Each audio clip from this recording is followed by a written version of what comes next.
Hoy es el Día de la Tierra y el diagnóstico es más que claro: el planeta está enfermo. Envenenado por los combustibles fósiles como el petróleo, el carbón y el gas, las tres principales fuentes de energía que mueven la economía mundial, todas altamente contaminantes.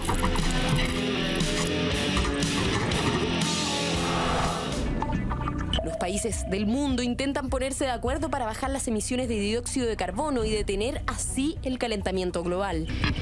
El planeta está enfermo y ardiendo en fiebre. En 2015, la temperatura mundial aumentó en casi 1 grado Celsius, lo que desató sequías, tormentas y olas de calor tan intensas que en países como Irán han llegado a insoportables 74 grados centígrados, el infierno en la Tierra.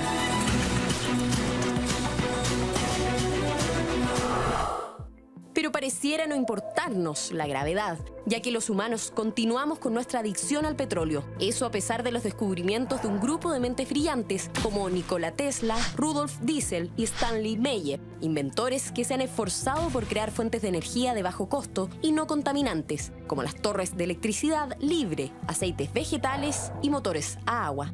¿Por qué el mundo no hace el cambio? ¿Qué poderes económicos se esconden detrás del petróleo? ¿Quiénes son los que conspiran para silenciar las nuevas fuentes de energía limpia? ¿Es la energía nuclear una opción o es un remedio peor que la enfermedad? If you use rainwater, well water, city water, ocean water. If you don't have any fresh water, go ahead and use snow. If you don't have any snow available to you, then use salt water because there's no adverse effect to the fuel cell. A días de que el desastre de Chernobyl cumpla 30 años, revisamos los peligros que se esconden tras esta opción, que muchos intereses económicos intentan promover. Enfermedades, mutaciones, campos convertidos en desiertos por el fuego nuclear y millones de muertos son algunas de las consecuencias que han desatado los accidentes nucleares más desastrosos de la Tierra. Pero si hoy existen inventos que producen energía limpia, gratuita e infinita, ¿por qué seguimos pagando por electricidad y contaminando la Tierra? ¿Quiénes han impedido que estos descubrimientos salgan a la luz? ¿Es la avaricia de unos pocos más importante que el futuro de todos? La historia de la energía está llena de sabotajes, traiciones, conspiraciones y asesinatos. ¿Estamos a tiempo de revertir el rumbo trágico que ha tomado la industria de la energía? Eso y más en este revelador capítulo de Dr. Phil en Mentiras Verdaderas.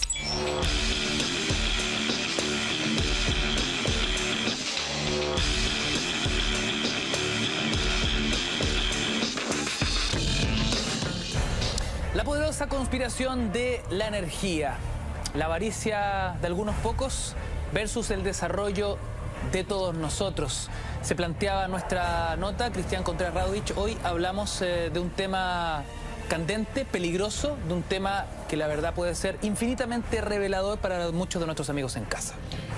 Y muy importante, efectivamente, para todo el mundo, porque en la historia de la energía que vamos a revisar hoy día, han habido dos grandes bandos. Por un lado, el bando de los científicos, inventores, que llevan, digamos, los límites de la investigación en la energía, bueno, hasta horizontes inimaginables. Y otro bando de aquellas personas que ven en la energía un buen negocio, Ignacio.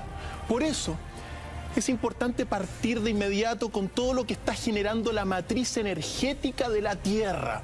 Tenemos un mapa con la matriz energética de la Tierra que revela que, a grandes rasgos, el 90%, aquí lo estamos viendo, el 90% de la matriz que mueve al mundo por parte de la energía lo constituyen combustibles altamente contaminantes. Combustibles fósiles.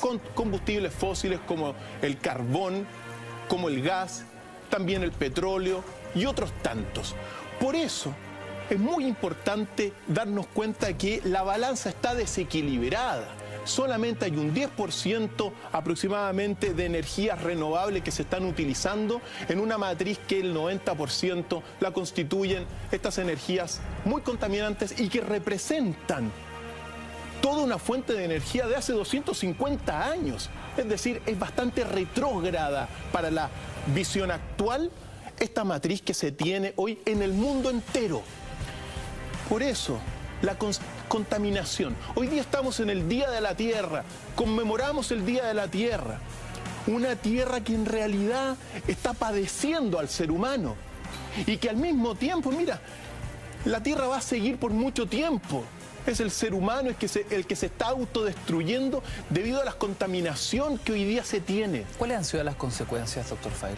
Las consecuencias es el deterioro del medio ambiente, la sexta extinción de vida en masa sobre la tierra que se está viviendo, es decir, todos los animales están en peligro de extinción.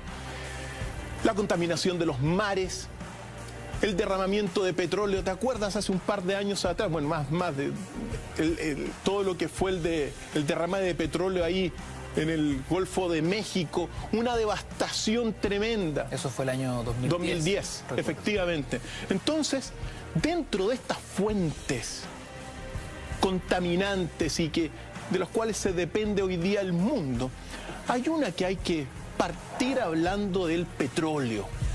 ¿Por qué? Porque el petróleo, es verdad que, mira, el petróleo se ha ocupado desde hace 6.000 años, se comenzó a ocupar el petróleo, se ocupaba para pegar ladrillos en Mesopotamia, para calafatear los barcos y las embarcaciones, para untar las pieles también, es decir, tenía una utilización muy importante. En el siglo IX fue el primer árabe que hizo la primera destilación de petróleo. Pero toda esta utilización de esta energía y de este material cambió en el siglo XIX, porque en el siglo XIX comienzan los procesamientos de los aceites, los procesamientos también de las bencinas a partir del petróleo.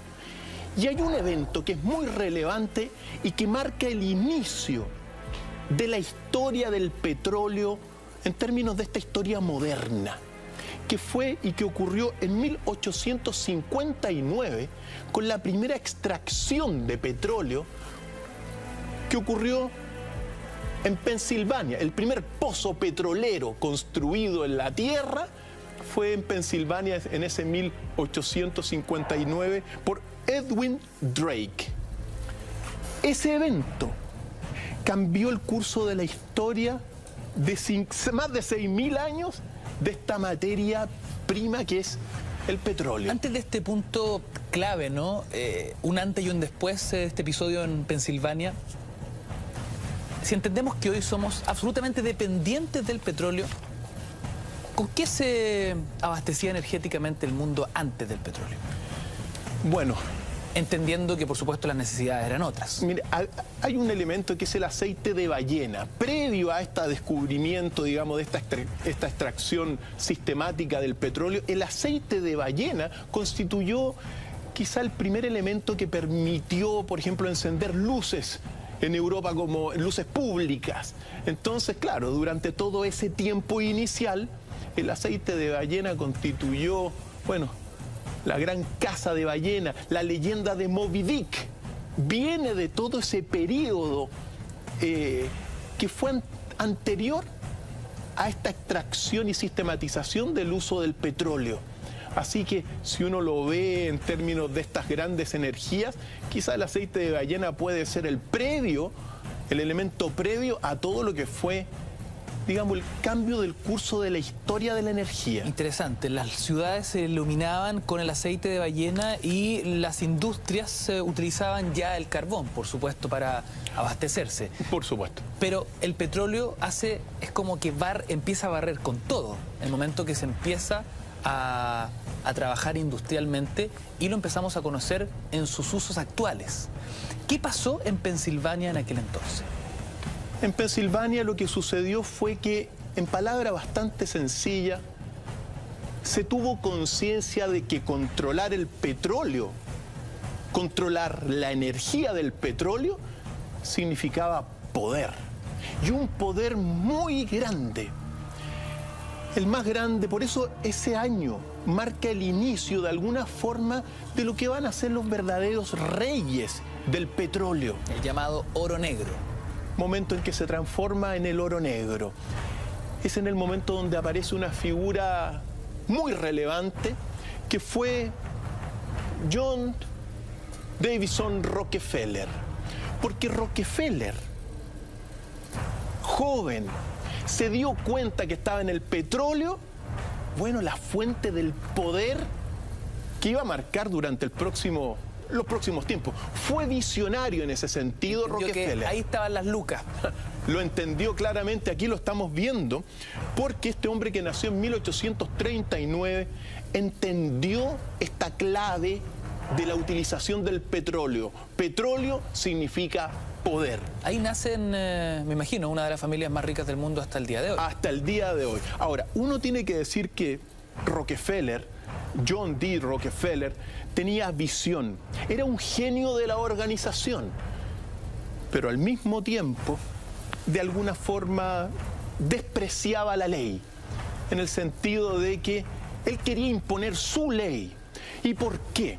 Por dos cosas que uno tiene que recordarla, porque es imposible demonizar a todas estas personas que están, digamos, que tienen mucho poder. Pero por un lado, Rockefeller tuvo un padre muy lejano, un padre que prácticamente no lo veía nunca y cada cierto tiempo llegaba a la casa de él y el niño, digamos, él lo recibía y el padre le traía muchos regalos. Pero era un padre frío, distante, ausente y muy materialista. En una época, y aquí hay que entender, que la competencia capitalista es la competencia entre codiciosos, Ignacio. Entonces uno tiene que entender eso, porque cuando uno ve que el pueblo está mal, que hay mucha diferencia, antes había más diferencia por un lado, pero los capitalistas que pelean son todos codiciosos. Y la pelea entre codiciosos, Ignacio, entre industriales codiciosos, no tiene tregua, no tiene consideraciones morales tampoco. ¿Es entonces el petróleo el principal combustible, el principal motor del capitalismo moderno? El principal motor y el primer gran motor del capitalismo moderno en términos de la energía que estamos conversando hoy día. Por eso Rockefeller fue un genio de la organización, pero impuso al poco tiempo un verdadero monopolio, porque el capitalismo apunta la guerra, digamos la competencia, el que triunfa tiene que tener el monopolio. Entonces no respetaba nada, saboteaba. La guerra que tuvo con todas las personas que llevaban, digamos, los oleoductos, fue una guerra de Rockefeller por el control total de toda la distribución.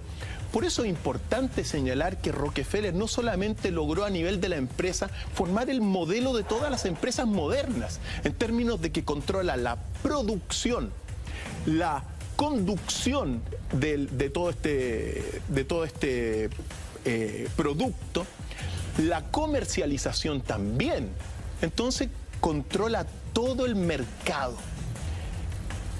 Día importante en toda esta historia, 1870, año en que él funda lo que va a ser la Standard Oil, la primera empresa que va a congregar a 70 empresas. Él logró, digamos, monopolizarlo, pero de una. Monopolizarlo inmediatamente. Al poco tiempo, prácticamente 10 años después del primer pozo petrolero, Rockefeller monopolizó la industria. Era el gran jefe.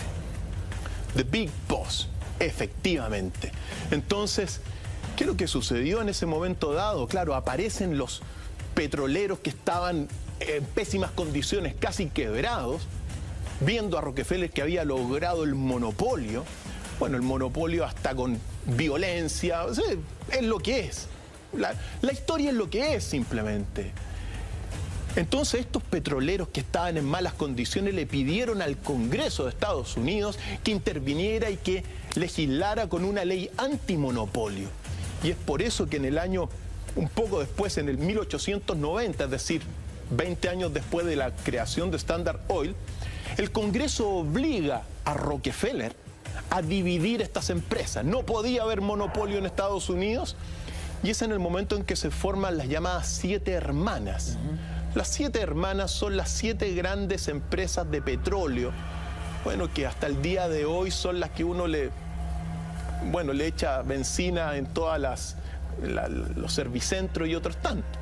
Por lo tanto, ahora, Rockefeller igual, cuando se forman estas 7 hermanas, igualmente siguió controlando todo el mercado y se transformó en uno de los grandes y más grandes, empresarios de todos los tiempos del petróleo. A ver, estamos hablando, doctor Feil, que hoy cuando vamos a echar benzina a una bomba, ¿quiénes están detrás de todo esto? ¿Son las mismas familias que controlan el negocio hace más de un siglo?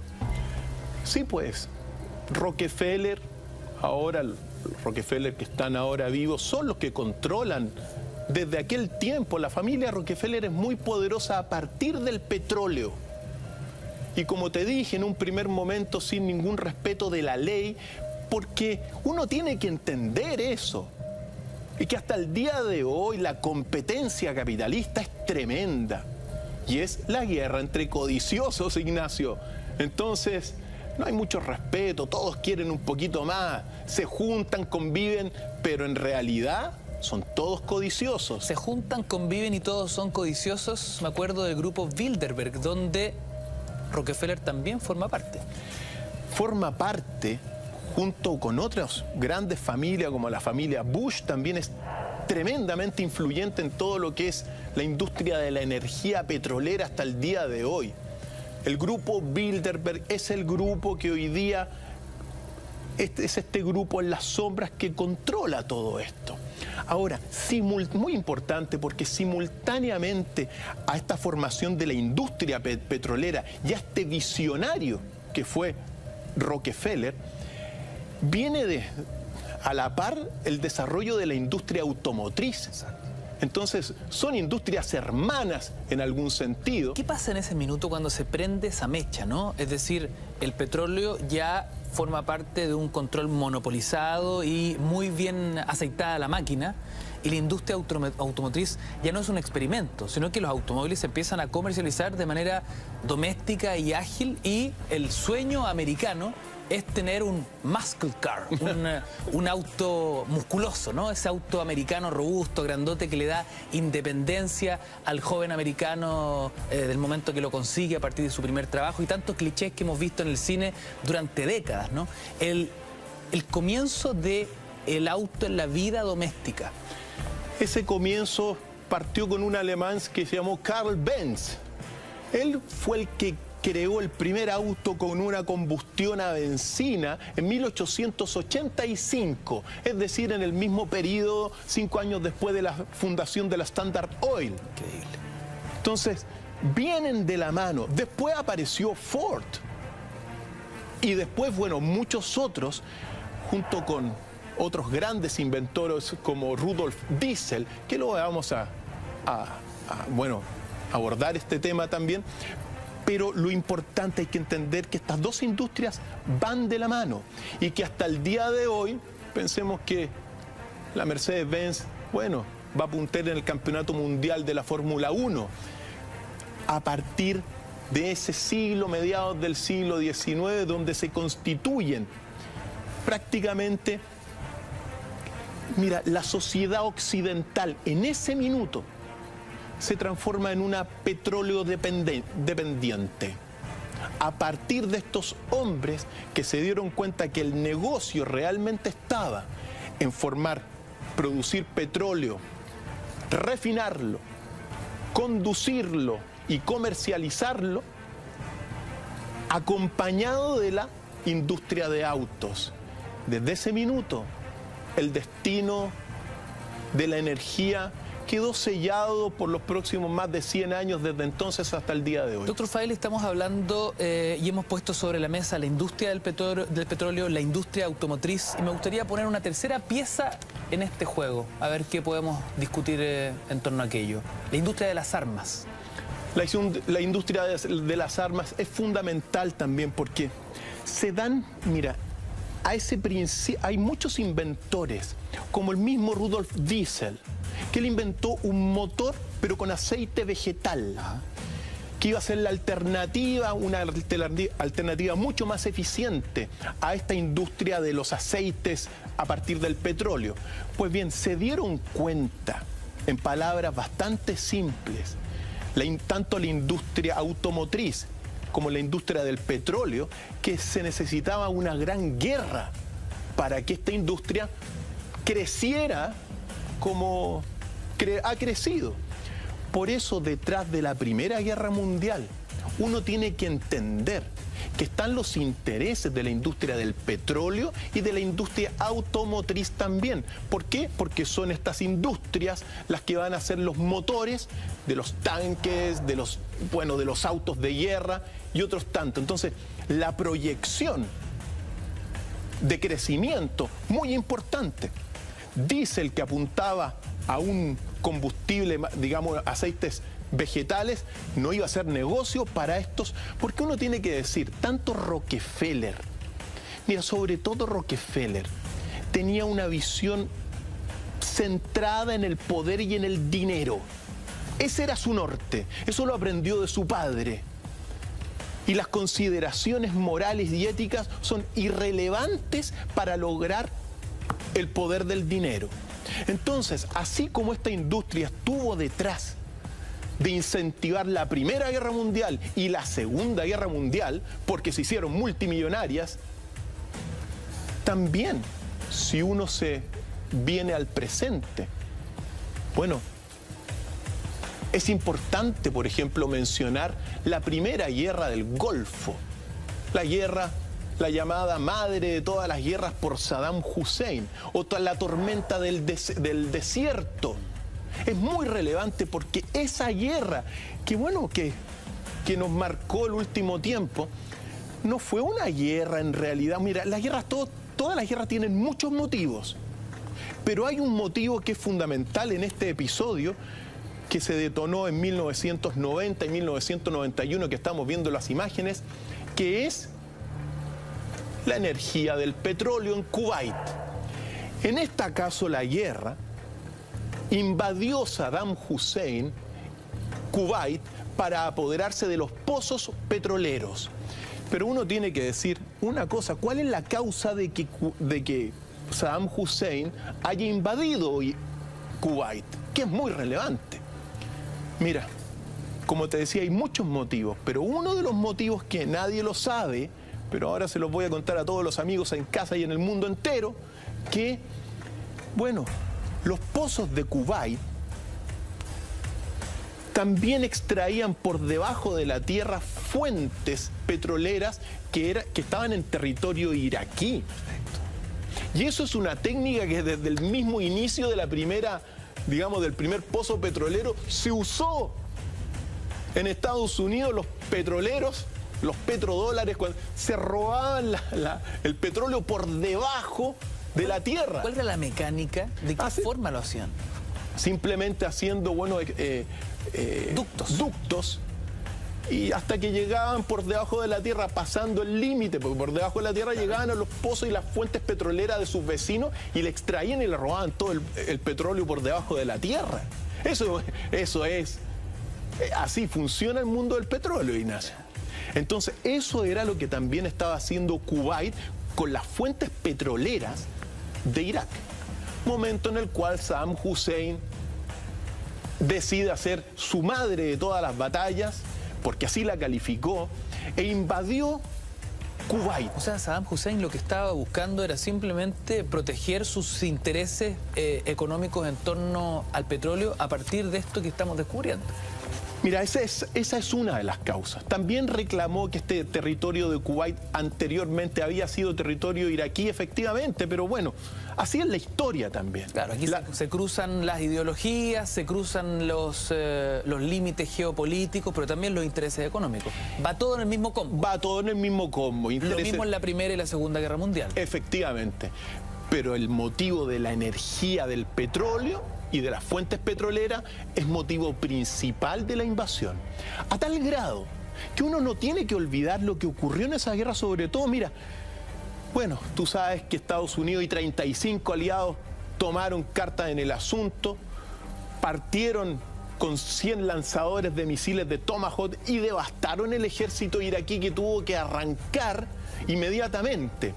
Pero recordemos lo que fue cuando sale el ejército de 500, de medio millón de hombres. Bueno, no todos estaban ahí están los Tomahawk, que lanzaron contra el territorio contra el ejército de Saddam Hussein.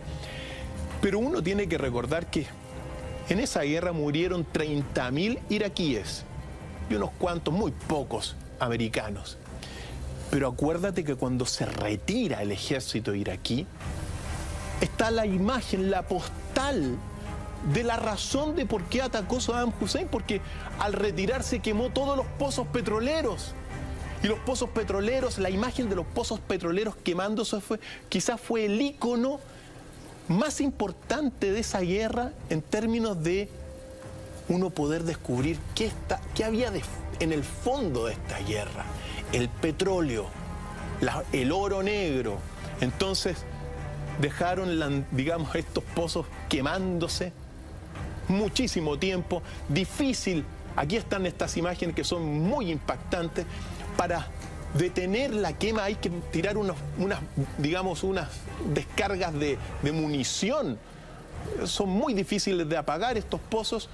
Entonces, esa fue la razón principal en un momento dado de esta guerra. ¿Qué pasa años después cuando es Bush hijo el que protagoniza una nueva afrenta? Algo así como la Segunda Guerra del Golfo. La Segunda Guerra del Golfo o la llamada Guerra de Irak. Ahora, lo interesante de las imágenes impactantes que estábamos viendo es que la Guerra del Golfo Pérsico es la primera gran guerra televisada.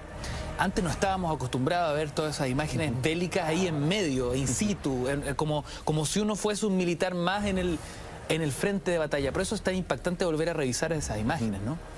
Y por el petróleo. Por eso, esta guerra del petróleo, esta energía del petróleo ha generado muchos beneficios también, pero también muchos problemas, como la guerra y particularmente la guerra de Irak o la Segunda Guerra del Golfo, que esa se vio el ataque a Bagdad en directo, año 2004, y la lideró en este sentido a nivel político George Bush hijo.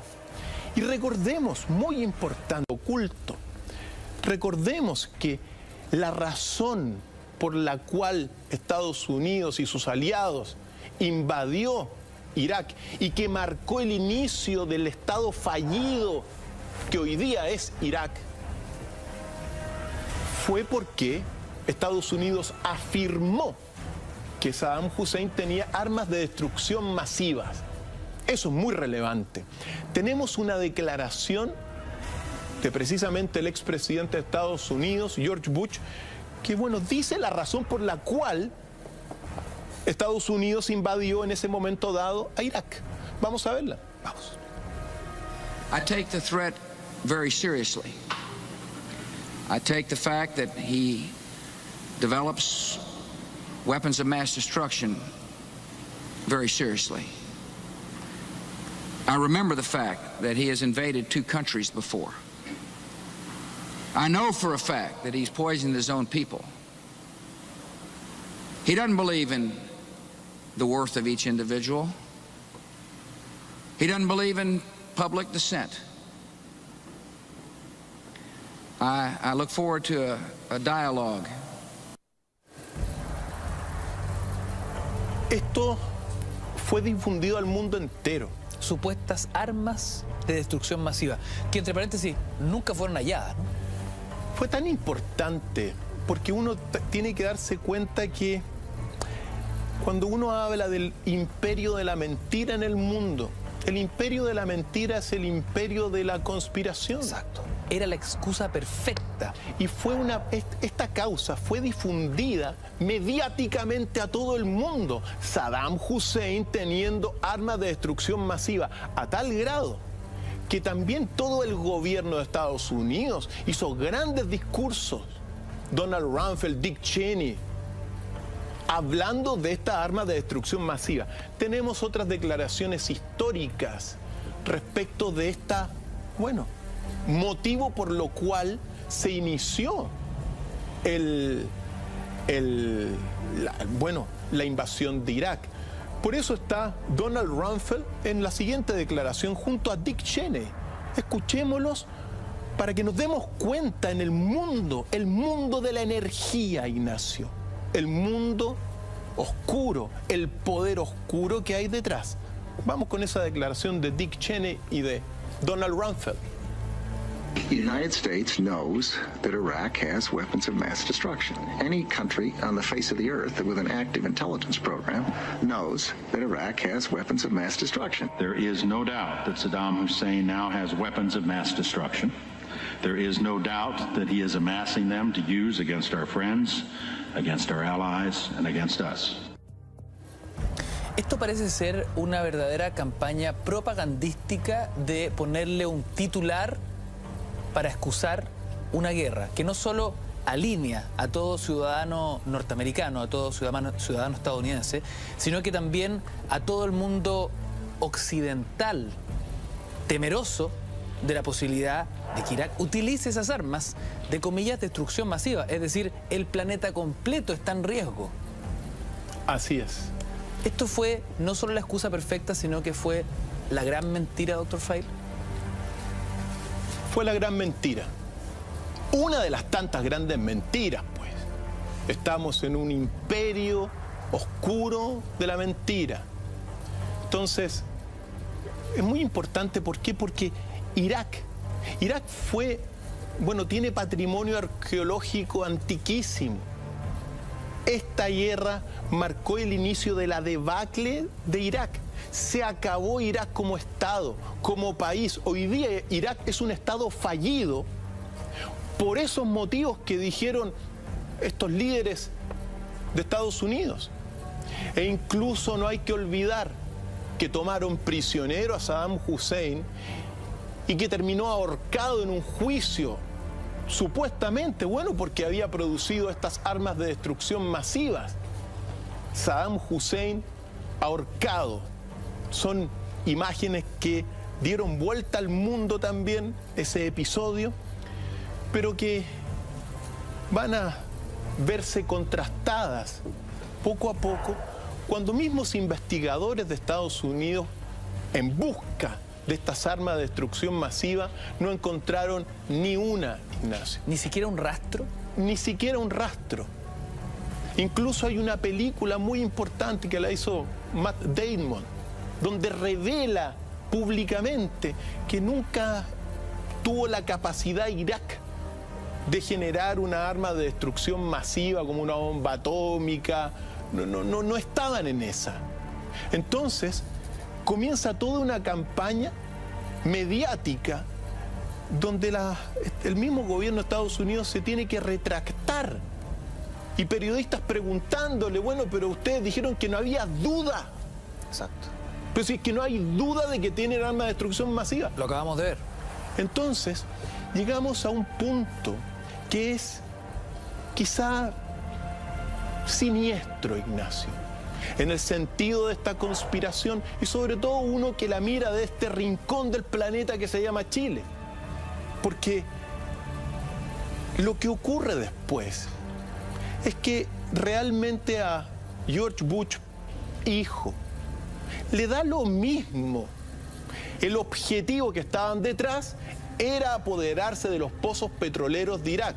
Y hoy día todos los pozos petroleros de Irak están en manos de Estados Unidos. Dr. Feil, entiendo tenemos un archivo muy revelador donde el mismísimo expresidente estadounidense de cierta forma se burla, bromea de toda esta historia. Es una cena, Ignacio, donde están los corresponsales periodísticos de Estados Unidos. Es una cena donde está Bush con los corresponsales, es decir, con la prensa, Ignacio. Yo creo que hablan por sí solas este episodio que marca todo lo que es, bueno, la conspiración de la energía del petróleo, Ignacio. Vamos a verla. Vamos.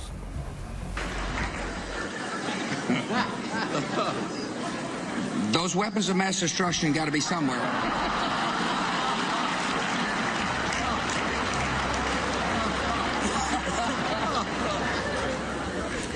As you can tell from the look on Andy Card's face, we've become a little concerned about the vice president lately. Whenever you ask him a question, he replies, "Let's see what my little friend says."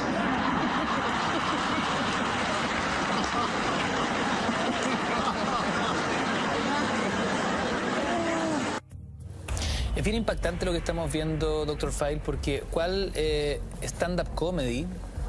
Lo que hace ahí el expresidente norteamericano es una burla para todo su país. Tenemos que entender que envió cientos de miles de soldados al frente a morir, padres que se quedaron sin sus hijos, hijos que se quedaron sin sus padres y que fueron convencidos de que estaban salvando al mundo de un posible ataque con armas de destrucción masiva. Y en realidad estaban luchando y perdiendo sus vidas en función de proteger los intereses económicos de unos pocos, en función del petróleo. O sea, una burla, así como las risas que acabamos de escuchar. Una burla, Ignacio. En alguna parte tienen que estar las armas de destrucción masiva. Y todos riéndose. Y ojo, que los que se ríen ahí son miembros de la prensa, corresponsales de Estados Unidos. Todos los corresponsales, porque hacen las cenas anuales, pues.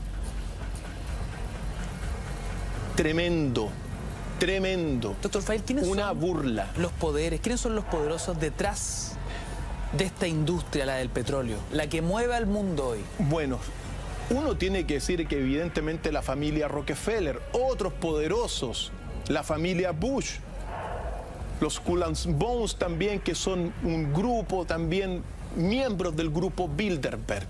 Son los grandes dueños del petróleo mundial. Y por el petróleo, ese es el fin. Entonces, esto es un maquiavelismo. El fin justifica los medios. Entonces, ¿qué es lo que se quería? Los pozos petroleros de Irak, que son abundantes. Dr. File, lo hemos hablado en otros capítulos, pero es imprescindible refrescar la memoria en torno a quiénes son el grupo Bilderberg, en función hoy del dominio por el petróleo. El grupo Bilderberg es la élite mundial en las sombras. El grupo de los hombres más poderosos de la Tierra.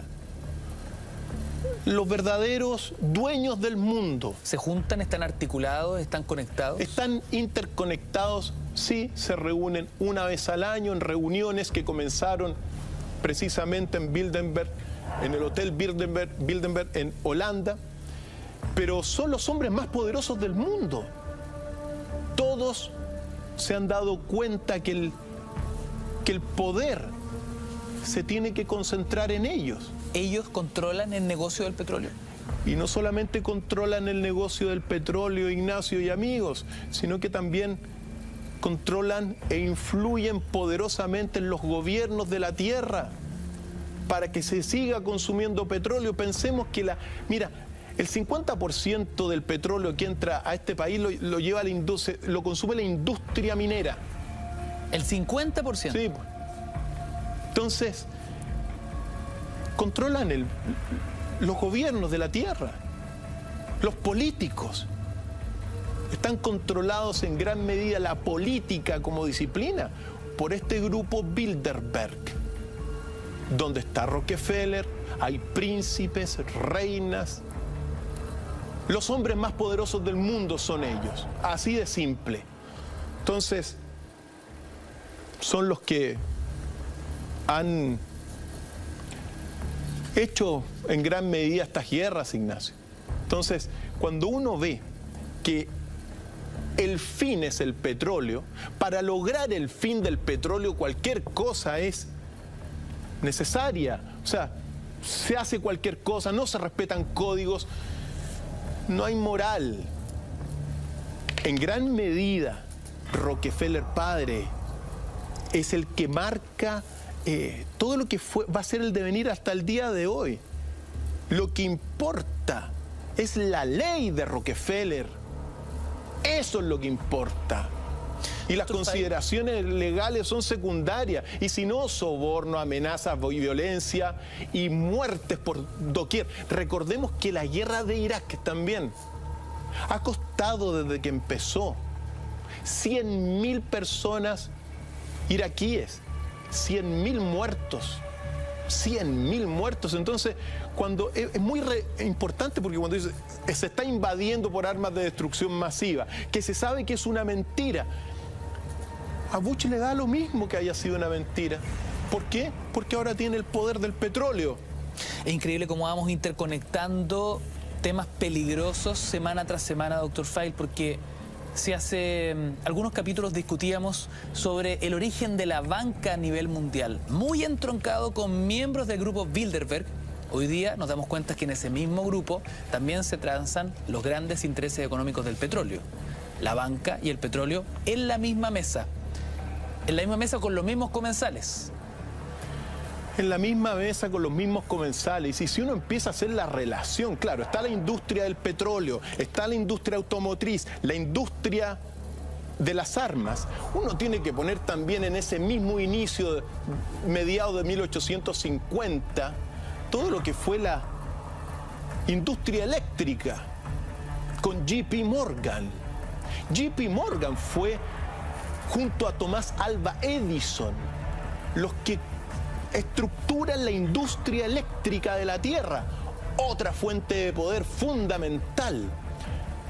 Ahora, es en este momento donde estos dos bandos, porque estos bandos que hay de estos grandes genios, inventores científicos que trabajan la energía, claro, algunas veces toman un camino, pero en muchas otras ocasiones se unen al bando del negocio, como en el caso de la industria eléctrica y J.P. Morgan y Thomas Alva Edison, porque Thomas Alva Edison, todos sabemos, es un gran inventor, uno de los genios de la eléctrica mundial.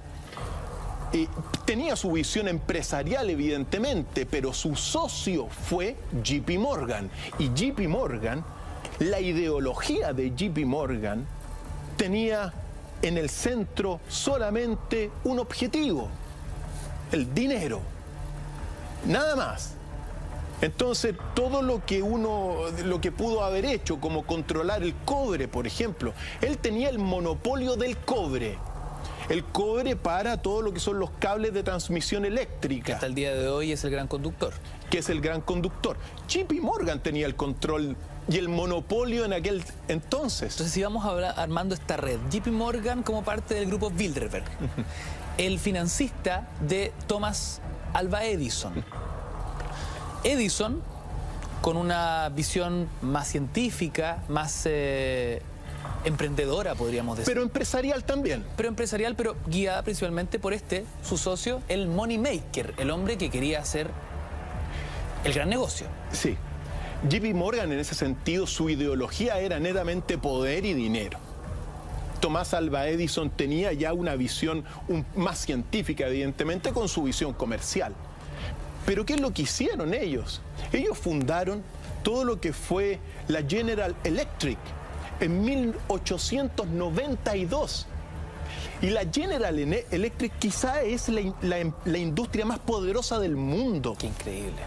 Porque hasta el día de hoy se transa en el Dow Jones. Quizás la única de estas grandes empresas que sigue más de 100 años transándose en el Dow Jones. Entonces, estamos hablando de un poder que nos va a introducir en toda una pugna, Ignacio, porque coincide en esta época, y aquí comienza quizás lo más importante de este capítulo, porque la pregunta que uno se tiene que hacer frente a todo estos combustibles fósiles, este combustible que se vende, que es caro, que es contaminante, ¿es posible desarrollar las energías limpias? ¿Quién tiene el poder para desarrollar las energías limpias? ¿Dónde está el poder? ¿O vamos a estar condenados a seguir consumiendo petróleo y a devastando la tierra y a destruyendo los animales? Entonces, junto con la aparición de J.P. Morgan y Thomas Alva Edison, aparece una persona que es clave en la historia de la ciencia moderna, un gigante, Ignacio, que estuvo en la oscuridad durante más de 50 años, que se llama Nikola Tesla. ¿Por qué estuvo en la oscuridad Tesla y cuál fue su historia que lo convierte en un ícono absoluto en el tema energético? Nikola Tesla es un gigante, Ignacio. No solamente inventó la transferencia inalámbrica, es el padre de los ingenieros eléctricos del mundo entero. Inventó la bombilla, la corriente alterna. inventó la radio, el autor de la radio, es decir, la transmisión de estas voces a través de la onda electromagnética, Nikola Tesla. Inventó el control remoto también, las lámparas fluorescentes, la corriente alterna, la torre, mira, pero lo más importante de todo lo que es Nikola Tesla, él se dio cuenta al inventar la transferencia eléctrica y también lo que se llama la bombilla Tesla, que se podía producir energía eléctrica infinita prácticamente, a un costo bajísimo, y que él lo que quería era trabajar la energía para la humanidad entera, para que todos tuvieran energía gratis. Muchos en casa dicen, bueno, si Tesla lo inventó hace tantos años, ¿por qué estamos pagando altas cuentas de luz hoy, en el 2016? ¿Por qué? Porque ocurrió la conspiración con Tesla. Tesla tenía el objetivo final era desarrollar la energía eléctrica a partir sobre todo de su gran prototipo, que era una torre eléctrica de 65 pisos, de 65 metros, que podía distribuir la electricidad a diferentes partes sin alambres. Y en ese sentido gratis, porque la energía que se crea al interior de esta torre es una energía permanente. En ese sentido son 3 bombillas que generan una energía eléctrica con pulsos que se van generando todo el rato. Entonces puede estar a partir prácticamente del vacío, de la resonancia de la Tierra. Estas torres generan electricidad que se puede transmitir sin la necesidad de cable. Gratis y para todos. Gratis y para todos. Entonces, ¿por qué es relevante? Porque, claro, él aparece en ese siglo XVIII junto con Tomás Alva Edison.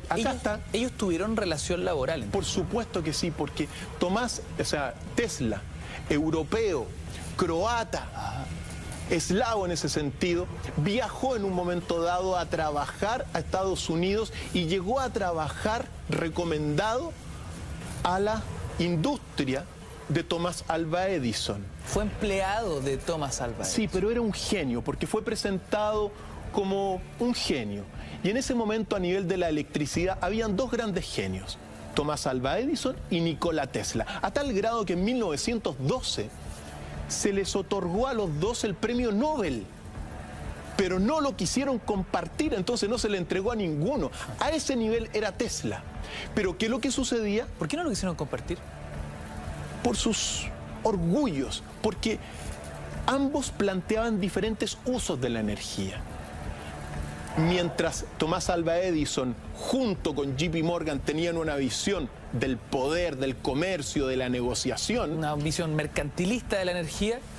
Lo que buscaba Tesla era energía gratis para todo el mundo a través de su torre Tesla y de sus bombillas Tesla.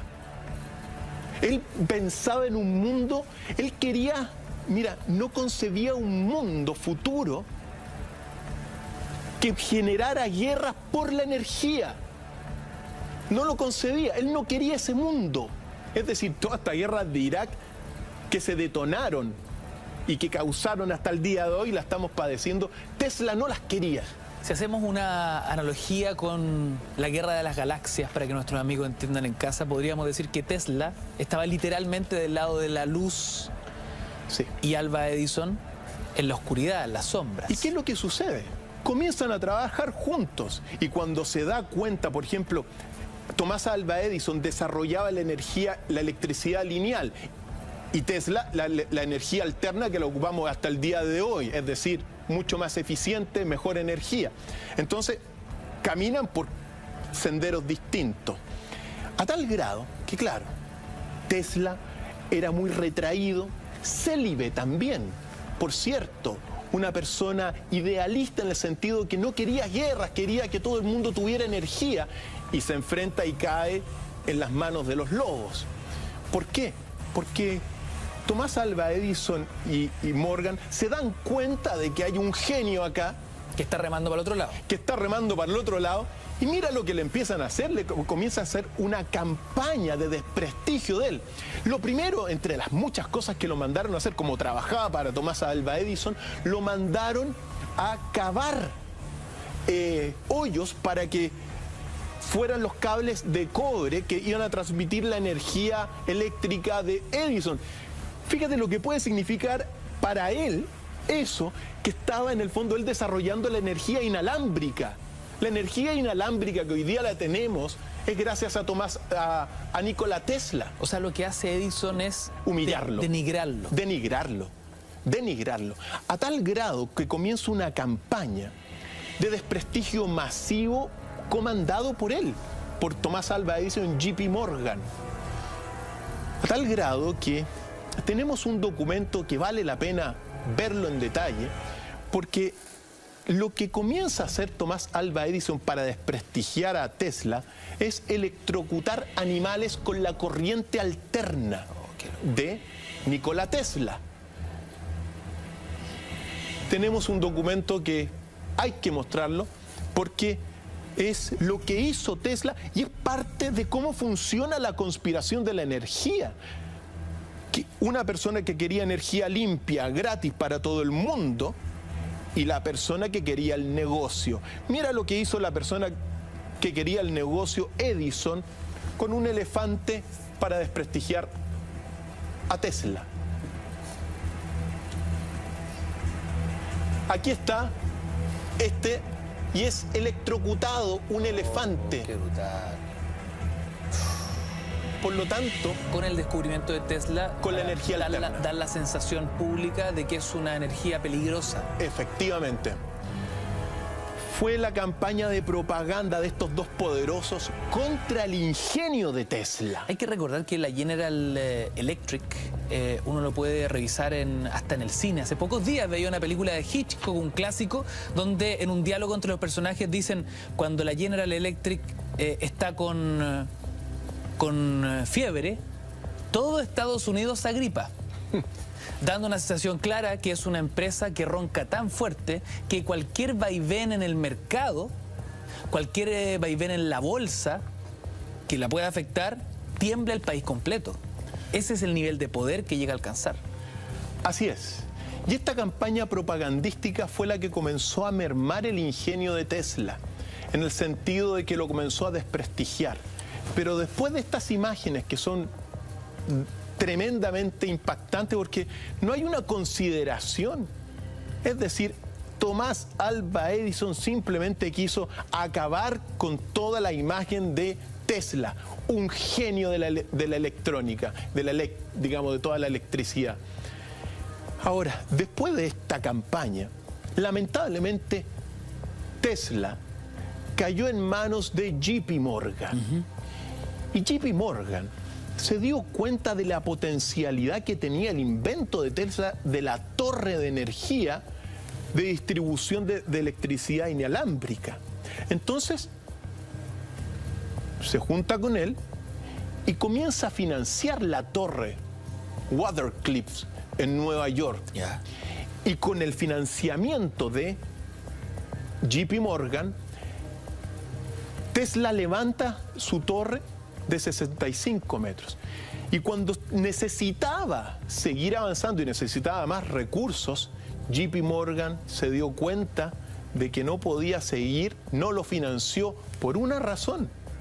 JP Morgan tenía el monopolio del cobre y el cobre era el transmisor de la electricidad de los generadores de Thomas Alva Edison. Si seguía apoyando a Tesla, se disparaba en los pies, destruía su propio negocio. Así es. Entonces le quitó todo el apoyo, detuvo la financiación y al cabo de poco tiempo la torre que nosotros estábamos viendo fue destruida y fue demolida. Esta es la torre de Tesla de 65 metros, sus planos, pero que fue construida en su momento dado. Con la destrucción de esta torre marca el comienzo del epílogo de la vida de Tesla. Esto, paréntesis, es muy revelador, Dr. Feil, porque el ser humano hoy tiene el conocimiento y desde hace bastante tiempo, a partir de los descubrimientos de Tesla, para tener energía limpia, renovable, gratis y masiva para todos. Pero los intereses económicos impidieron en su minuto que esto se convirtiese en la matriz central. Así es. Por las patentes, pensemos que tenían más de... Todo era controlado a través de las patentes. Entonces, así se fue manejando todo esto. La vida de Tesla, después de este desprestigio, se demolió la torre y con la caída de la torre, Tesla ya entra en un ostracismo y se recluye en Nueva York, donde finalmente muere en 1943. Pero ¿qué pasó el día de su muerte? Porque él murió solo. Lo que hacía en sus últimos días, ya viejo, era alimentar a las palomas, pero en un hotel en Nueva York muere, y tan pronto muere, la persona que lo encontró muerto llamó al FBI y se apersonó en ese lugar el director del FBI, que se llama Edgar Hoover, muy famoso director del FBI de 1943. ¿Y qué es lo que hizo? Tomó todas las pertenencias de Tesla.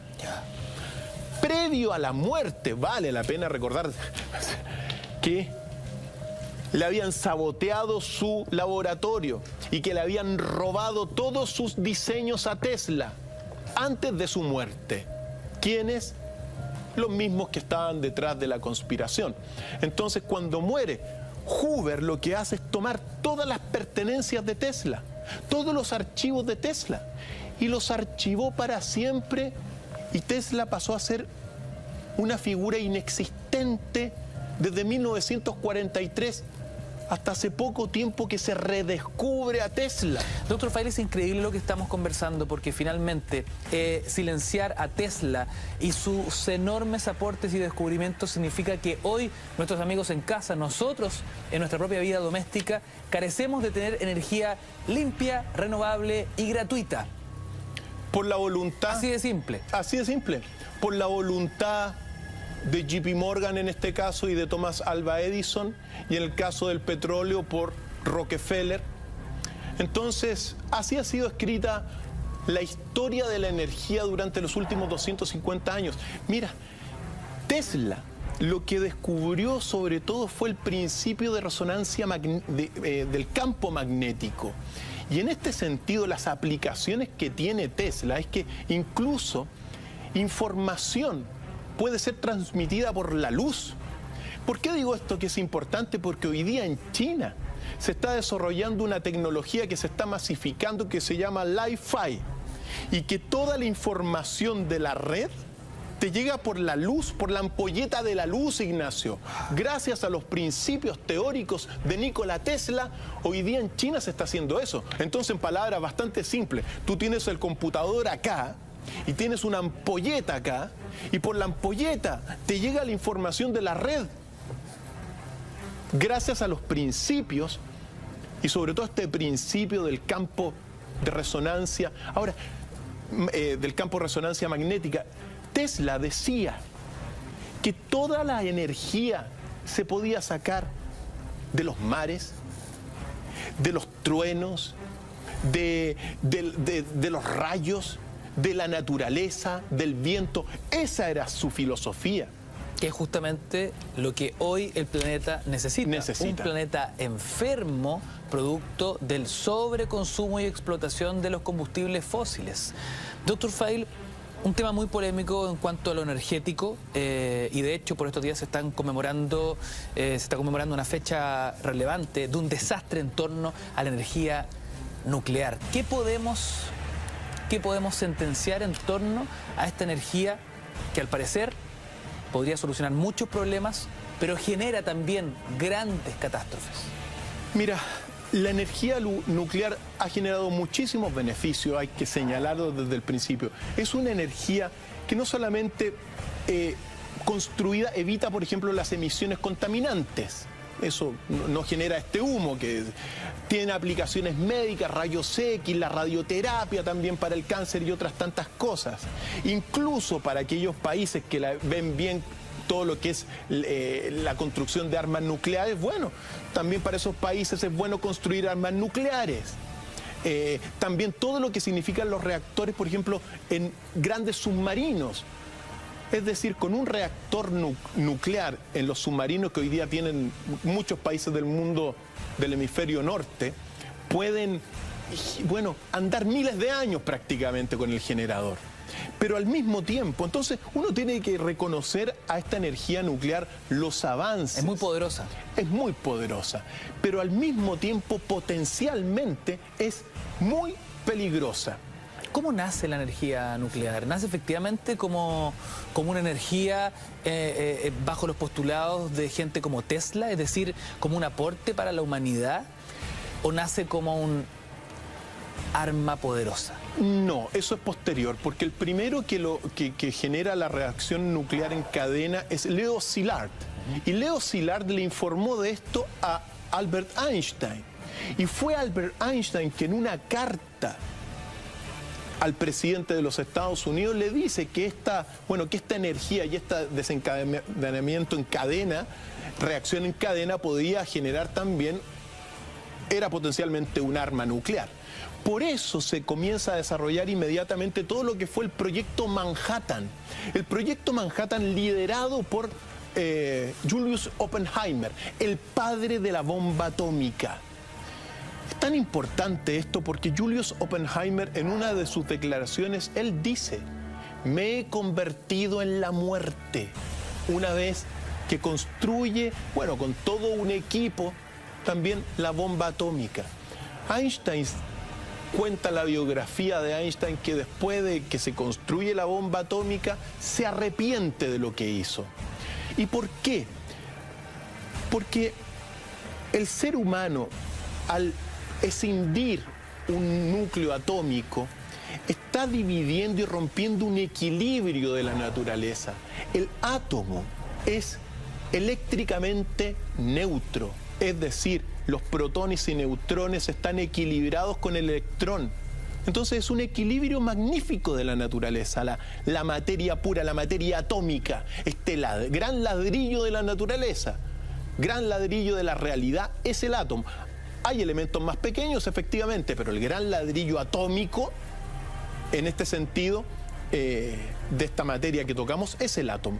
Entonces, cuando se rompe ese equilibrio, es prácticamente violar una ley universal. Entonces, por eso es potencialmente muy destructiva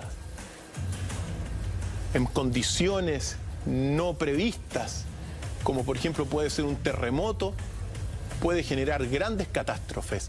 Por eso hay que recordar todo lo que fue el experimento, la primera detonación que fue de la bomba atómica de este proyecto Manhattan, que fue la prueba Trinity, que ocurrió el 16 de julio de 1945 y que fue la antesala de todo lo que sería después la utilización de la bomba atómica, para darnos cuenta el poder que tiene una bomba atómica que devasta. Por eso siempre vale la pena recordar todo lo que fue el primer ataque bélico de la bomba atómica, ese 6 de agosto de 1945 en Hiroshima. O sea, uno no puede pasar por la historia de la energía sin hablar de Hiroshima y Nagasaki. Ese momento donde la bomba llamada Little Boy devastó y que, bueno, va a comenzar a marcar el epílogo y el final de la Segunda Guerra Mundial. No vamos a entrar en los detalles lo hemos conversado antes, el detalle de si era necesario lanzar la bomba atómica o no era necesario. Aparentemente no era necesario, pero bueno, la guerra es así. Se lanzó la bomba, más de 80.000 personas muertas de un paraguaso. ¿Y qué es lo que pasa con la energía atómica? La energía atómica, la radiación que queda, es una radiación que te genera durante décadas alteraciones en el ADN de las personas, te genera cáncer, no solamente te quema inmediatamente, sino que también te genera malformaciones. Entonces, claro, se lanza primero sobre Hiroshima. 3 días después sobre Nagasaki, en un episodio que es tan importante, porque esto que estamos viendo y esta energía atómica lanzada contra la población civil de un país enemigo, en este caso que era Japón, y muy tremendo, porque Japón también, todos los países estaban tratando de desarrollar la energía nuclear, pero también pasa a ser el gran símbolo de dominio, en este caso de Estados Unidos sobre el mundo, el gran símbolo de opresión sobre un mundo entero y el inicio de la Guerra Fría también, y del miedo a apretar el botón rojo. Hablando de ese dominio, ¿es cierto que Estados Unidos tenía serias intenciones de lanzar una de estas bombas en la Luna? Vamos a hacer un breve alto y seguimos con más Dr. Phil esta noche de Mentiras Verdaderas. No te vayas.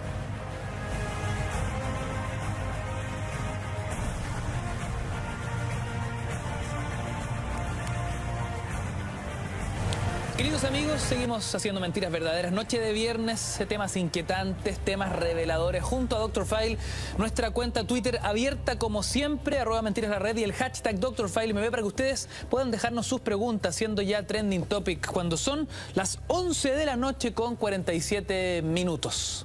Dr. Phil, antes de la pausa, en este ejercicio de revisar la gran conspiración en torno a la energía, los monopolios, el control del petróleo, estamos hablando de la energía nuclear. Estamos hablando también del descubrimiento y el uso de la bomba atómica. ¿Es cierto que Estados Unidos pensó seriamente en lanzar una de estas bombas a la Luna? Parece una pregunta de ciencia ficción. Pero lo pensaron, y eso se desclasificó hace un poco tiempo porque fue archivo top secret durante muchísimo tiempo. ¿En qué estaban pensando los gringos? Mira, estaban en una carrera durante la Guerra Fría, en una carrera, bueno, y una pugna con la Unión Soviética en todos los frentes. La carrera y esta disputa de este mundo bipolar se dio en todos los frentes, incluso en la carrera nuclear.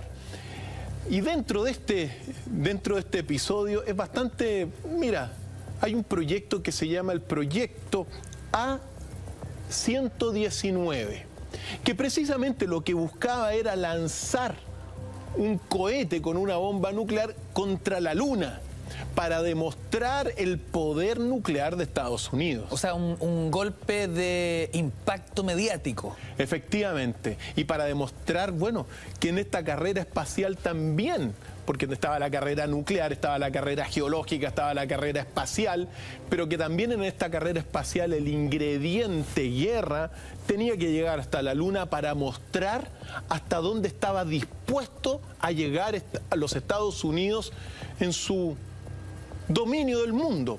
Los imperios buscan eso y siempre han buscado eso, sobre todo desde el primer imperio persa, que fue el primer imperio de carácter universalista de la historia. Bueno, hasta el día de hoy, el imperio de Estados Unidos, que se ha transformado en un gran imperio, busca el dominio mundial.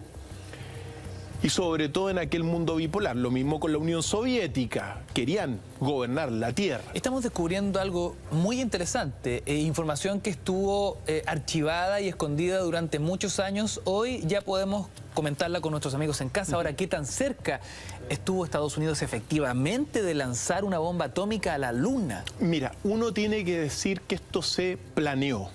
Uno tiene que decir que esto... hubo muchas personas trabajando en la ingeniería de cómo lanzar el cohete, pero no se llevó a la realidad, ni tampoco quizá tuvo la posibilidad real de expresarse esta devastación en la Luna. Pero lo interesante es darnos cuenta de incluso hasta dónde, digamos, no se sabía este proyecto A-119 durante muchísimo tiempo. Entonces, imagínate hasta dónde piensa el imperio en ese sentido, hasta dónde llegan las dimensiones también del poderío nuclear. El poderío nuclear es tan importante porque, sea lo que sea, hoy la inversión que se hace en toda la energía nuclear es multibillonaria, billones de dólares. Pensemos todo lo que son los aceleradores de partículas. Son explorar la energía nuclear. Entonces, es una energía que prácticamente controla la industria, no solamente de energía, sino que también la industria de la investigación científica de lo pequeño. Dr. File, con esas imágenes, ¿qué hubiese pasado con la Luna si efectivamente Estados Unidos hubiese lanzado una bomba atómica? Ignacio, hubiese pasado lo que estamos viendo en pantalla, la destrucción y efectos, bueno, catastróficos. Ahora, afortunadamente en la Luna, en su superficie, no hay absolutamente nada vivo, entonces los efectos son más bien, hubiesen sido más simbólicos, pero ojo. Y claro que es simbólico porque hace poco leía que todos los rastros que quedan en la Luna, producto de que son condiciones muy distintas a las que presenta la Tierra, quedan ahí para siempre. Es decir, una huella de un vehículo, una huella de un pie, queda ahí per se. ¿Qué hubiese pasado simbólicamente, claro, ¿no? Con una bomba de esta característica. Tú lo dijiste. O sea, hubiese quedado ahí el rastro por muchísimo tiempo. Pero es muy importante darnos cuenta, a partir de este simbólico hecho que no se llevó a cabo, afortunadamente, todo lo que son el peligro potencial de lo que es la energía nuclear. Porque claro, contenida digamos, en cofres herméticos, bueno, se puede controlar y se puede utilizar. Pero uno no tiene que olvidar todo lo que fue el desastre de Chernobyl, porque eso es la potencialidad del peligro de la energía nuclear, en el sentido de que Chernobyl no solamente significó, y que se conmemora ahora hace poco, porque el 26 de abril de 1986 ocurrió, en pocos días más. 30 años exactos. 30 años del desastre de Chernobyl, que ojo, mira, hoy en día, si uno hace un catastro general de la energía nuclear, hay unos 443 reactores nucleares en la Tierra. Desde el primero que se formó allá en Inglaterra en 1956, desde entonces han habido también muchos episodios de desastres. ¿Cuánto tiempo puede llegar a durar la radiación, los efectos secundarios de una catástrofe como la de Chernobyl? Miles de años. ¿Miles de años? Miles de años. Y uno tiene que recordar en Chernobyl que no solamente mató de un paraguaso la explosión de los reactores a 31 personas, sino que al cabo del tiempo terminó matando a 200.000 personas. Y lo que es peor, uno tiene que hablar de todo lo que son las mutaciones genéticas en las personas. Muchas personas, niños, nacieron con malformaciones después de años. Malformaciones, tumores. Mira esas imágenes. Efectivamente, esto es el resultado de este desastre de Chernobyl, que ha sido catastrófico. Pensemos que se calcula que habrían sido entre unas 100, no se sabe exactamente, la radiación, entre unas 100 a 500 bombas de Hiroshima que se explotaron y que irradiaron en todo lo que fue Chernobyl hace 30 años.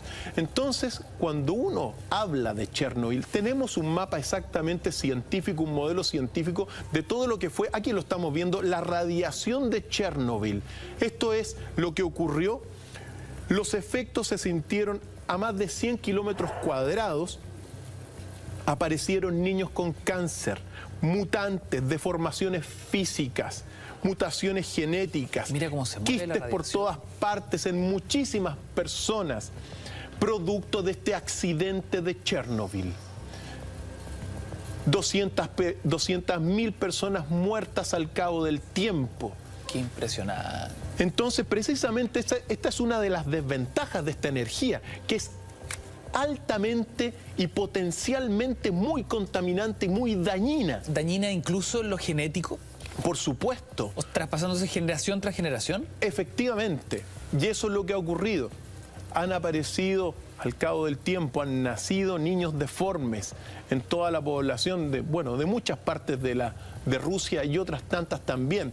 Ucrania, obviamente. Entonces, estamos hablando de una energía que es poderosa, pero que es altamente peligrosa. Por eso hay que recordar también, Ignacio, Fukushima. Antes de recordar Fukushima, yo me hago una pregunta muy entroncada con lo que hablábamos ayer con Marcelo Lagos, ¿no? Somos un país sísmico, somos un país volcánico, estamos en el top 5 de los países más telúricos del mundo. En Chile se ha discutido también la posibilidad cierta de investigar y por qué no en algún minuto intentar poner centrales de energía nuclear para poder abastecernos energéticamente de otras formas, ¿no? ¿Estamos preparados en Chile para una energía de esta naturaleza, viendo nuestras precarias condiciones frente a los desastres naturales, ¿no? O sea, primero, a nivel científico no se está preparado. En Chile no está, digamos, el núcleo de investigadores necesarios para levantar por uno mismo una planta de energía nuclear. Es decir, habría primero que comprarla o pedirle al extranjero que nos ponga una máquina de esta, una central de estas, y claro, con colaboración de físicos chilenos, pero solamente chilenos no se tiene la capacidad para formar una de estas centrales, primero porque tienen un altísimo costo de construcción y también un altísimo costo de mantención. Pero por otro lado, uno no tiene que olvidar que Chile es un país telúrico, es un país donde terremotos y temblores van a haber por todos lados, entonces es riesgoso. Es verdad que hace años teóricamente era importante desarrollarla y evidentemente es bueno, pero dado lo que ha ocurrido, piensa tú que después del desastre, ¿qué es lo que pasa? En Fukushima fue un experimento en un reactor que generó estaban haciendo un experimento y generó la reacción. Pero recordemos lo que fue Fukushima, porque ahí lo que no estaba previsto, un maremoto, terminó generando una debacle y una radiación y una contaminación que hasta el día de hoy. Estamos hablando de japoneses, los que le pusieron el nombre al concepto tsunami, los más preparados para enfrentar una catástrofe natural de esta naturaleza. Efectivamente, fue un terremoto que generó el tsunami y que quedó la escoba en Fukushima. Entonces, no parece recomendable, no es recomendable, sobre todo con este problema que tenemos hoy día del medio ambiente, invertir en grandes energías, en centrales nucleares en nuestro país. El futuro de nuestro país es otro y el futuro de Sudamérica es otro. ¿Por qué lo digo esto? Porque dentro del mundo entero, Sudamérica es el continente con la matriz energética más limpia de todo el mundo. Entonces el camino está ahí. Ese es el camino de Sudamérica. Doctor Fay, ¿el camino está en los mares? ¿Es allí donde tenemos que empezar a observar? Por supuesto que sí. En los mares, en la energía del sol, en la energía eólica y en una serie de inventos que tienen que ver con las energías limpias y que también forman parte de esta historia. Temas inquietantes conversamos hoy junto a Dr. File, la gran conspiración de la energía. Hace un ratito hablábamos de la figura de Nikola Tesla y cómo fue complotado, ¿no? Sobre todo en los últimos años de su vida a partir de sus experimentos, de sus descubrimientos que podrían haber generado hoy una energía limpia, renovable y gratuita, eléctrica para todos nosotros. ¿Qué sucede con el caso de otros científicos a lo largo de la historia que han sido víctimas de la conspiración en torno a quienes necesitan mantener el negocio y el poder en sus manos? Poder, en el caso de Tesla, por cierto, las patentes quedaron en la familia Morgan. Hasta el día de hoy, las más de 700 patentes de Tesla. Ahora, hay casos de científicos como, por ejemplo, Eugene Malone. Eugene Malone lo que desarrolló fue lo que se llama y divulgó la fusión en frío. En palabras bastante sencillas, la fusión en los reactores nucleares fusionan los átomos de hidrógeno y otros tanto a altísimas temperaturas. Pues bien, Eugene Malone, que vemos en pantalla, divulgó todo lo que es la fusión en frío, es decir, que hay ciertos átomos como el átomo de deuterio y el tritium que en condiciones y en temperaturas ambientales sí se pueden fusionar y no solamente generar helio, sino que también energía. Energía que en palabras bastante simples, en la visión de Malone, es que una energía prácticamente libre, infinita, prácticamente en un pedacito de agua hay energía para todo el mundo. Tenemos la declaración de este mismo científico que nos va a meter también en todo este mundo de las energías limpias y el futuro energético y las nuevas visiones, pues. Vamos. The potential for fusion energy use on Earth is indeed enormous. If we believe that the deuterium in seawater, which is only 1 out of every 7,000 hydrogen atoms of H2O in water, is deuterium. It's just the way nature constructed water on this planet and elsewhere in the universe. The potential energy from fusing these atoms together and releasing energy is such that 1 cubic kilometer of ocean contains more than enough energy to exceed all the oil reserves of the planet. A partir de la fusión fría. Esto lo presentó en 1990, siguiendo a los inventores de esta fusión fría que fueron Martin Fleischmann y Stanley Pons de la Universidad de Utah en Estados Unidos. O sea, en un pedacito de océano está la solución. Está la solución. ¿Qué es lo que hizo Malone? Le escribió una carta a la Casa Blanca explicando lo que prácticamente tenía la solución energética del mundo. ¿Qué es lo que pasó con él?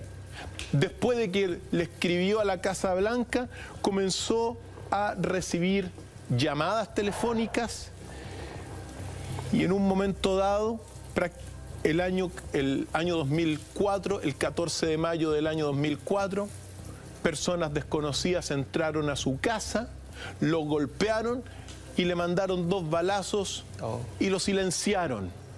Ese fue el caso de Eugene Malone en términos de que estaba planteando una solución energética que iba en contra de los grandes intereses de las industrias de energía que controlan el mundo. La energía de la fusión fría. Ojo, muy cuestionada, muy debatida, pero que se está investigando hasta el día de hoy, por ejemplo, por la misma NASA y otros investigadores están investigando que en realidad hay ciertos átomos que pueden fusionarse en temperaturas ambientes. Pues bien, esto que vendría a ser la solución energética del mundo entero, como él la calificó, fue silenciado el año 2004 porque se dijeron que entraron a robar estas personas. Asesinado a sangre fría. A sangre fría, pero no robaron nada. Caso cerrado, oficialmente fue un robo, pero no robaron nada de la casa. Conspiración, muerto por la conspiración, Ignacio. ¿Hay otros científicos como él que han sido víctimas de este mismo ejercicio, esta misma ecuación, ¿no? Mantener los intereses económicos, principalmente del petróleo, a toda costa. 1985, Ohio, Estados Unidos, Stanley Meyer presenta en un video casero un auto con un motor a agua. ¿A agua? A agua, Ignacio. Un motor a agua. Y lo explica y lo presenta en una entrevista que dura unos cuantos minutos y que dio la vuelta al mundo entero. La explicación de este motor a agua la tenemos en las palabras precisamente de Stanley Meyer. Vamos, señor director, a escucharlo a este gran inventor. Over here, there's very unique design features that had to be developed in order to develop the water fuel cell as a retrofit energy systems to conventional cars. We had to go ahead and develop the laser, what we call the laser distributor, as you see right here, which is put between the conventional rotor cap and that of the rotor assembly. And primarily what this does, this sets up the electronic signals that goes back and triggers the computer system in order to allow the car to run successfully on hydrogen. In order to run this engine off of water, we've also had to learn the ability to adjust the burn rate of hydrogen to co-equal the fossil fuels. We did this by simply now cooling off a portion of the exhaust gas that's coming from the engine, as you see through this tube here, that's going through this electronic regulator that's hooked up to the hydrogen computer. And basically what's happening is that as the ambient air is going into the engine and going through the burning process, it produces the non-combustible gases that retards the speed by which the oxygen atom unites the hydrogen and bring on gas ignition. ¿Puedo imaginar, Dr. Feil, el escándalo que significó este video para la industria del petróleo, la bofetada de que un auto funcione con agua? Inmediatamente comenzaron a ridiculizarlo. Recordemos que la estrategia en la conspiración primero es ofenderlo, injuriarlo injustamente, lo primero. El desprestigio. El desprestigio. Este es un patán, es un charlatán. Un charlatán, un loco. Lo primero que ocurrió eso. Pero ¿qué es lo que sucedió? Que en 1993, es decir, unos años después, fue reconocido como el inventor del año en Estados Unidos por este motor a agua. Fue ganando terreno en el mundo científico. Claro, lo que apuntaba en el fondo es que impulsos eléctricos rompen el agua y generan el hidrógeno. Y el hidrógeno mueve el motor. Y todo lo que sale por el tubo de escape se vuelve a meter al motor. Entonces queda cerrado con una energía que es agua. Entonces lo que él planteaba era, en los galones, en vez de echarle benzina, hay que echarle agua y poner un dispositivo que es bastante menor, con un dispositivo eléctrico y electrónico, y puedes andar con el agua. ¡Qué locura! Pues bien, tenemos otra declaración también de él que vale la pena recordarlo porque son los grandes inventores que van a quedar en el recuerdo de nosotros, pero que van a marcar el futuro de aquellos que estamos por un mundo más limpio, Ignacio. Vamos a escucharlo. Vamos a ver. Basically, all we're doing is taking the gasoline out of the tank, fill it up with water. We now replace the spark plug with the water fuel cell injector, and we now hook a small little miniaturized computer which controls the meter mixes the gases going in the engine to allow the engine to accelerate and deaccelerate. So the installation is a very small, lightweight, compact electronic control system. Así de simple. Imágenes históricas de septiembre de 1985. Yo me pregunto, ¿qué pasó con Stanley Meyer? ¿Qué pasó con este inventor? ¿Cómo termina su vida y cómo termina este invento que hoy en un 2016 me parece impactante? Yo nunca había oído esto. Esto va en contra, evidentemente, de la industria de los autos y otras tantas. Pero ¿qué es lo que sucedió con él? Después de que es reconocido como el inventor del año, recibe una misteriosa llamada de un supermagnate petrolero del Medio Oriente. ¿Ya? Y le ofrece $1.000 millones por la patente de su auto a agua. Stanley Meyer, según la biografía que uno tiene, rechazó esa oferta de $1.000 millones porque pensaba que su producto era un bien no para él, sino que para la humanidad. Y lo rechazó. Era un giro absoluto. Por supuesto. Meyer tenía claridad total de lo que significaba un vehículo que funcionaba con agua. Claro. Imagínate, no hay que gastar plata en benzina, en petróleo. Y las aplicaciones que tiene ese motor para la industria, imagínate lo que puede llegar a ser. Le ofrecieron $1.000 millones, lo rechazó. Hasta que llega el 20 de marzo de 1998 en Ohio, Estados Unidos. Él estaba esperando unos inversionistas belgas para conversar. Se va a un restaurante, se pide unas albóndigas con una copa de vino. Y en la mitad de la comida se levanta, sale gritando, me envenenaron, me envenenaron. A los pocos metros, digamos, fuera de este restaurante, cayó muerto. Envenenado por la conspiración, Ignacio. Segundo caso de un científico asesinado por los intereses principalmente del petróleo.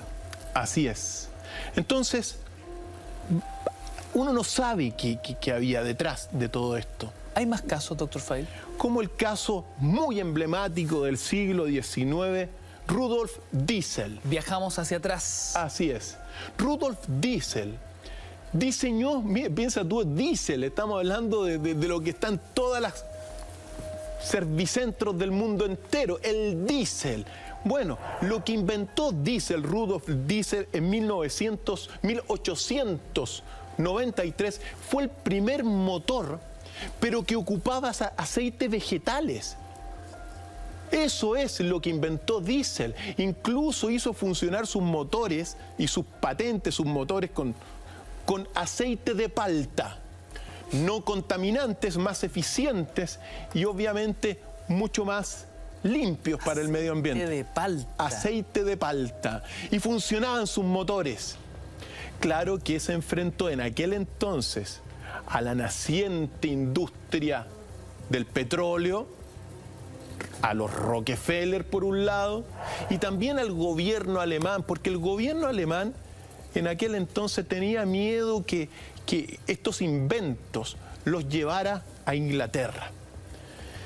Pues sucedió, ¿qué pasó con Rudolf Diesel? Ocurrió un día que tomó un vapor precisamente en Bélgica, en Amberes, tomó el vapor Dresden con rumbo a Inglaterra, donde iban a comenzar a producir algunos de sus prototipos. Un viaje de negocios. Viaje de negocios. Fue eso el 23 de septiembre de 1913. Cena en este vapor Dresden camino a Londres.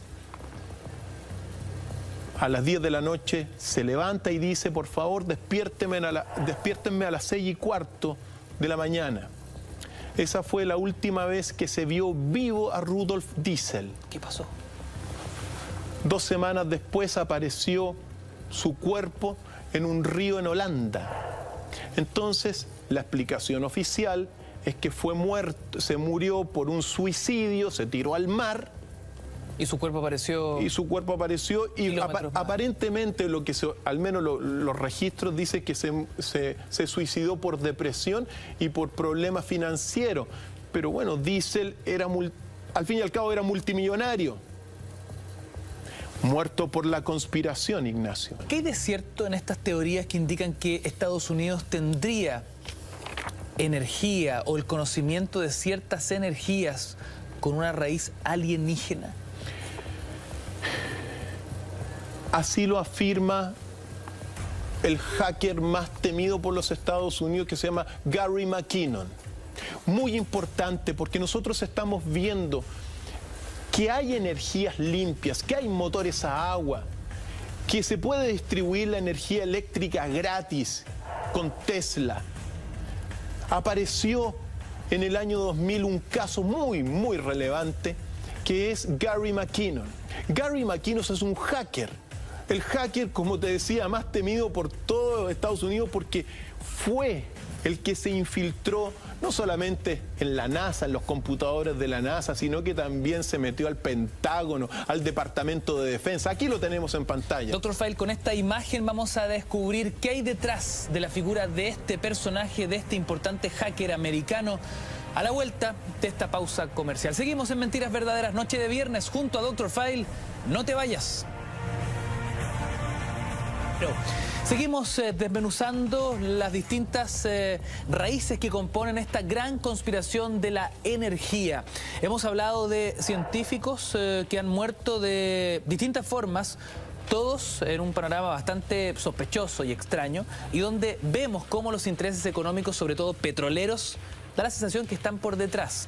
Pero antes de la pausa hablábamos de la figura de un hacker que descubrió algo que podría marcar un antes y un después en esta discusión del dominio energético, Dr. File. Después que se metió a todos los departamentos del Pentágono, de Defensa, lo que descubrió, porque andaba buscando registros de ovnis, no solamente descubrió ovnis, sino que lo más importante es que él sostiene que Estados Unidos tiene la energía, descubrió energía antigravitatoria a partir de los múltiples objetos voladores no identificados que ha logrado capturar y recoger Estados Unidos. O sea, estamos hablando de energía de origen alienígena. Energía de origen alienígena, antigravitatoria, que es en gran medida una solución energética para el mundo entero, Según este hombre, la tiene Estados Unidos. Por eso tenemos primero una declaración del mismo donde habla de lo que él vio. Vamos, señor director.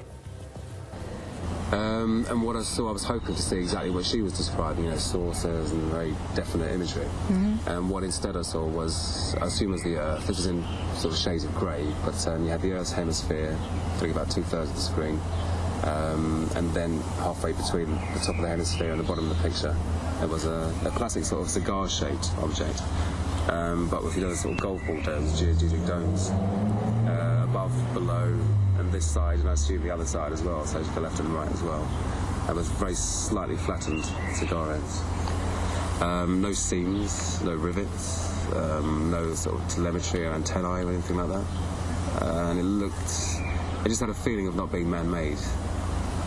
There was none of the sort of signs of man. So in essence, it was a craft, is what you're saying? Yeah, yeah. And when I first saw the top half of it, I thought, oh, well, it's, you know, a boring satellite picture or something.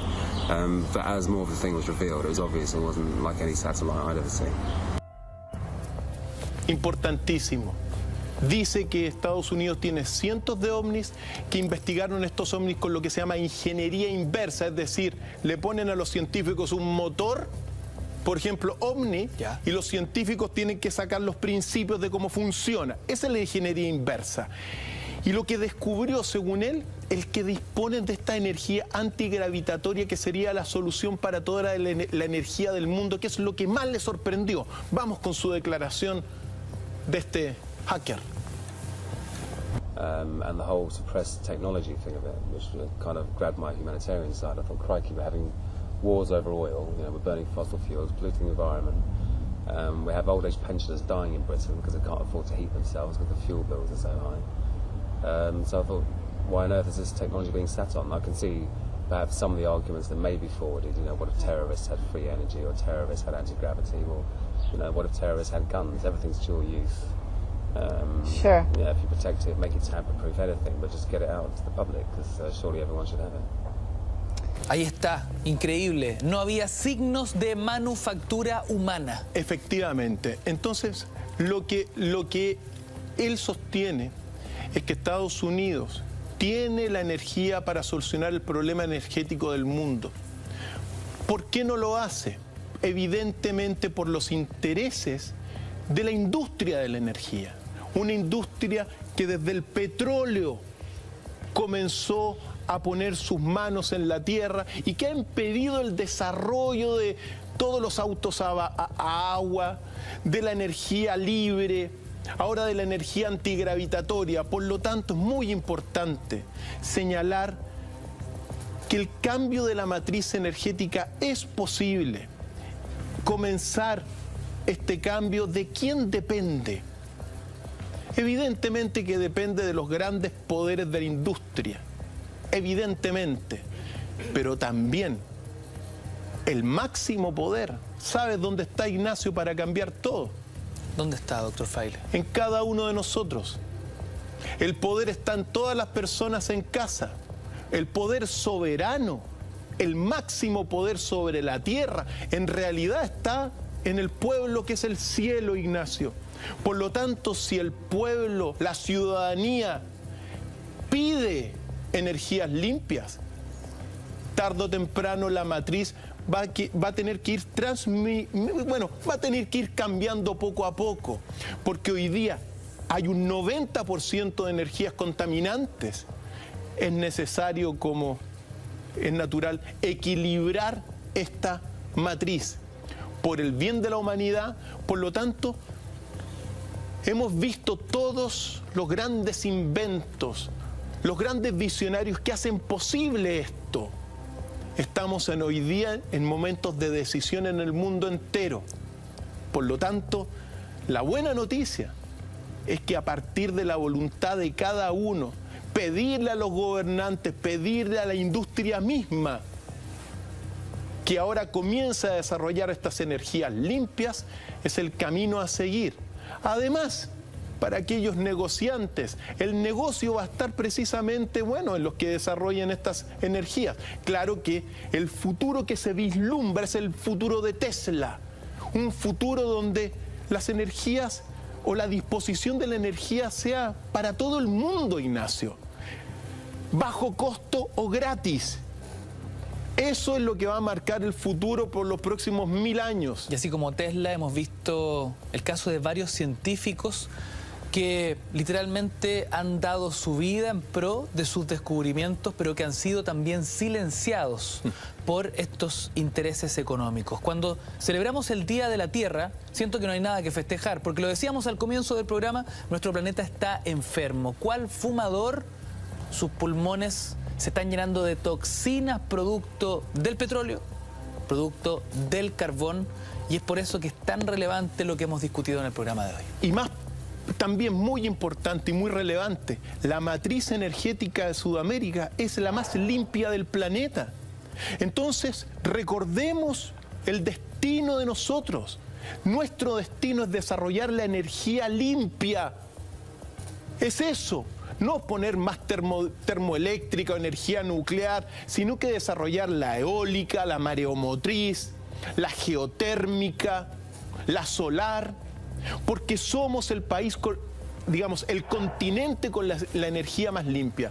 Por lo tanto, el poder real y el poder más importante de todo está en cada uno de nosotros. Es tiempo de comenzar a pedir que la matriz se vaya sobre todo hacia las energías renovables, hacia un mundo más sustentable, hacia una matriz de energía infinitamente libre y acceso de todos.